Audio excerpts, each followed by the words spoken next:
Nesse vídeo, a gente vai falar para você como comprar uma placa-mãe de um computador, como escolher a placa-mãe. Esse vídeo faz parte de uma playlist que a gente fala como comprar cada componente do seu computador para você comprar a melhor configuração que vai atender aos seus requisitos. Então, vou deixar um link aqui para você acompanhar a playlist se você não viu os outros vídeos e vamos para o vídeo. Também conhecida como MOBO, né? MOBO, não sei como é que falaria isso, que é do inglês Motherboard. Bom, a função da placa-mãe é conectar todos os componentes do seu computador. É um pedaço de circuito integrado, que aí você vai colocar o processador, a placa de vídeo, os periféricos, portas USB, conexão com painel, tudo está lá. Então, a placa-mãe é uma peça assim, fundamental do seu computador. E é importante que você saiba comprar uma para você tirar o melhor do seu sistema. Então, o primeiro ponto que você deve olhar ao comprar uma placa-mãe é a compatibilidade com o processador. Porque, normalmente, o ideal é que seja assim, você primeiro escolhe o processador que você quer, e a gente tem um vídeo só sobre escolher o processador, e agora que você escolheu o processador, você vai procurar uma placa-mãe que seja compatível com esse processador. E aí você vai pesquisar pelo tipo de soquete. Por exemplo, esse processador da AMD tem o soquete AM4. Então você tem que comprar uma placa-mãe que tem o soquete AM4. E é bom você olhar se tem compatibilidade com o processador específico que você quer. Beleza, depois que você olhar a compatibilidade, você tem que decidir qual vai ser o tamanho da sua placa-mãe, o fator de forma dela. Tem aquela placa-mãe, a ATX, né, ATX, que é o padrão ATX, que ela é a placa mais comum. E tem umas versões menores, que é a Micro ATX, e tem também uma maior, que é a EATX. Então, se você quiser pôr várias placas de vídeo na mesma, você vai escolher a EATX. Caso contrário, não. Aí a ATX é o padrão, tamanho normal, e se você quiser um sistema menor, aí você escolhe a Micro ATX, que ela é menorzinha. Normalmente ela só tem 2 slots para memória RAM, e às vezes tem menos entradas, alguns recursos a menos. Tem também a Micro ITX. A ITX, ela acaba que tem um padrão que ela também é compatível com as ATX. Então, o mesmo gabinete, você consegue montar a ATX, a Micro ATX e a Mini ITX. A EATX, que é essa maior, você tem que comprar um gabinete próprio para ela. Normalmente, igual eu disse, é para quem quer várias placas de vídeo. E aí, como eu disse, esse tamanho vai influenciar em quantos slots de RAM ela tem. Mas tem a mesma placa, tem a ATX que vai ter 2 slots, tem a ATX que vai ter 4. Então é bom você conferir quantos slots a placa-mãe que você está comprando tem para você tomar uma decisão certa. Se, eu quero uma com 2, mas aí você já vai colocar 2 pentes de 4 GB hoje. E no futuro, que você quiser ter mais memória RAM, aí você teria que tirar esses pentes, às vezes é melhor comprar uma que tenha 4 slots, porque aí você pode fazer um upgrade ao longo do tempo. Não só quantidade de slot, a placa-mãe também limita a quantidade máxima de memória RAM que você pode ter em questão da capacidade em gigabytes. Por exemplo, tem placa-mãe que vai te permitir no máximo 64 GB, o que já é um número muito elevado. Outras podem ser menos que isso. Atenção, que essa quantidade máxima também pode ser limitada por outros fatores, como o seu processador ou o seu sistema operacional. Mas já para deixar tranquilo, se você usa um sistema operacional 64 bits, então você não tem que preocupar com o limite de memória RAM, pelo menos no lado do sistema operacional. E é importante você conferir também qual é o tipo de memória RAM que ela vai comportar. O padrão é o DDR4 mesmo, hoje em dia, mas daqui a um tempo eu acho que vai começar a transição para o DDR5. Mas a gente não sabe quando que isso vai acontecer, mas você tem que olhar, porque a placa-mãe que é DDR4, você não vai colocar uma memória DDR3 ou outro tipo de memória. E só para a gente finalizar essa questão da RAM, a placa-mãe ela também suporta até tal velocidade, a tal frequência de operação da memória RAM.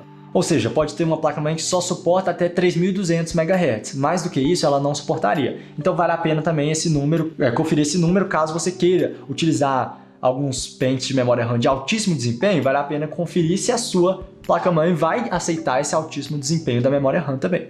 Agora, em questão de armazenamento, é muito interessante já olhar se a placa-mãe que você está comprando tem aquele slot M.2, que você pode colocar um SSD M.2, que se ainda for do protocolo NVMe, vai ser muito mais rápido.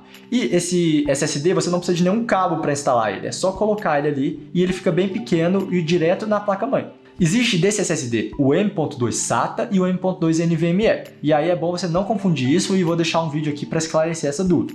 Mas você tem que olhar o suporte para qual SSD que a sua placa-mãe tem e até qual velocidade máxima ela permite também. Compatibilidade com a placa de vídeo não costuma ser um problema com placa-mãe. Todas elas costumam ter aquele PCIe X16, que é um conector que vai conectar a maioria, se não todas, acho que a maioria, né, que eu conheço aí de placa de vídeo. Então esse não é um problema que você tem que pensar muito. O que você tem que levar em conta, se você for colocar duas placas de vídeo, aí você tem que ver se tem duas entradas para essas placas de vídeo. Tem também a questão de qual chipset, é meio que qual chip que está na sua placa-mãe. É como se fosse o processador da placa-mãe. Esse chipset, ele combina várias funções. Existem uns que são mais simples e outros mais avançados. Os mais simples, eles não te permitem fazer overclocking e têm limites maiores no que você pode fazer com a sua placa-mãe. Os mais avançados, eles te permitem overclocking. Por exemplo, eu vou pegar aqui, são os Z ou X da Intel e os B ou X da AMD. Eles são chipsets melhores que vão te permitir overclock e outras funcionalidades avançadas. Quanto ao áudio, você também não tem que se preocupar muito, porque as placas-mãe já vêm com um áudio bom, um áudio integrado legal. Não precisa ficar usando uma placa externa de áudio igual era muito comum antigamente. Hoje em dia isso não é uma preocupação. Mas, se você é muito ligado nessa questão de áudio, existem algumas placas-mãe diferentes que elas têm mais conectores de áudio, elas têm uma placa de áudio melhor e aí você pode querer dar uma olhada nisso. Mas, no geral, o áudio já é muito bom. Normalmente também, as placas-mãe, elas só possuem conexão de internet pelo cabo de internet, o Ethernet, aquele cabo que você vai conectar nela. Então é só conexão a cabo de internet. Se você quiser uma conexão Wi-Fi, você tem que colocar uma placa adicional ali para ter Wi-Fi no seu computador, usar aqueles adaptadores USB, que tem muitos ruins aí, ou você pode também comprar uma placa-mãe mais cara que já tenha Wi-Fi e normalmente também Bluetooth embutido. Mas não é comum achar esse tipo de placa-mãe e elas são mais caras. Então, normalmente você vem só com a conexão de cabo de Ethernet. Você também tem que olhar a questão da marca que você está comprando, porque isso vai interferir muito na confiabilidade. A placa-mãe ela é muito importante para o seu computador. Ela tem vários recursos de proteção. Se tiver uma corrente muito alta, uma tensão muito alta, se tiver algum outro problema, ela que vai proteger os seus componentes. Se você comprar uma placa-mãe com um nome desconhecido, uma placa-mãe que é ruim, ela pode acabar estragando algum componente seu, no caso de algum problema na rede elétrica ou problema geral mesmo no seu computador. Problema na fonte. Então a placa-mãe é uma proteção adicional muito importante. Eu recomendo ir com marcas confiáveis. Na hora de comprar também, você pode querer dar uma olhada no painel traseiro, aquele painel dela que tem aquelas conexões, para ver se tem um número de portas USB, de conexões, de saídas de vídeo, de áudio que você deseja.